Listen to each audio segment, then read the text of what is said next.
Hello students.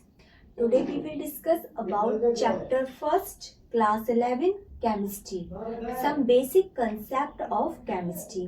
So आज की class में हम टोटली NCERT बेस जितने भी क्वेश्चंस हैं उनके सॉल्यूशंस को कवर करने वाले हैं. So देख लेते हैं question number first. Calculate the molar mass of the following. इनके आपको मोलर मास यानी कि मॉलिक्यूलर मास को कैलकुलेट करना है. सो फर्स्ट है CH4 जिसे आप बोलते हैं मेथेन. CH4.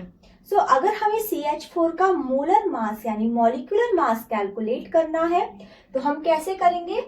कार्बन कितना है यहाँ 1, तो 1 into atomic mass of carbon plus hydrogen कितने हैं 4 into atomic mass of hydrogen. So atomic mass of carbon हम सभी को पता है कितना होता है 12 plus 4 into atomic mass of hydrogen. एक हाइड्रोजन का एटोमिक मास होता है 1.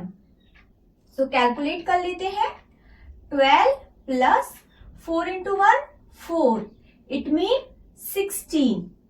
बट 16 के आगे जो यूनिट लगेगी वो है U. ओके, तो ये 16U ये क्या है, ये CH4 का मॉलिक्यूलर मास है.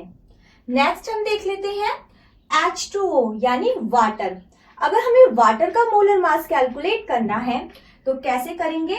यहाँ हाइड्रोजन के कितने एटम है 2 एटम, तो 2 into atomic mass of hydrogen plus oxygen के कितने एटम है 1, तो 1 into atomic mass of oxygen.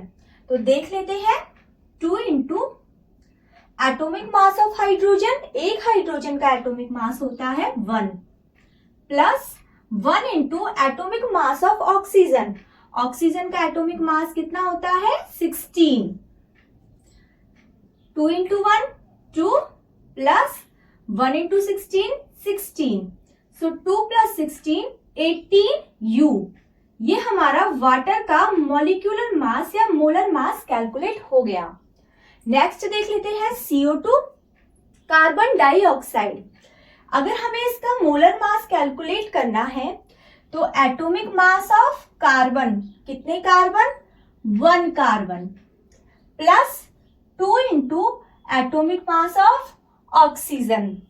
Atomic mass of carbon हम सभी को पता है, एक कार्बन का एटॉमिक मास होता है 12 plus 2 into atomic mass of oxygen. एक ऑक्सीजन का एटॉमिक मास होता है 16. सो 12 प्लस 2 इंटू 16 32. आपका आंसर आ जाएगा 44U.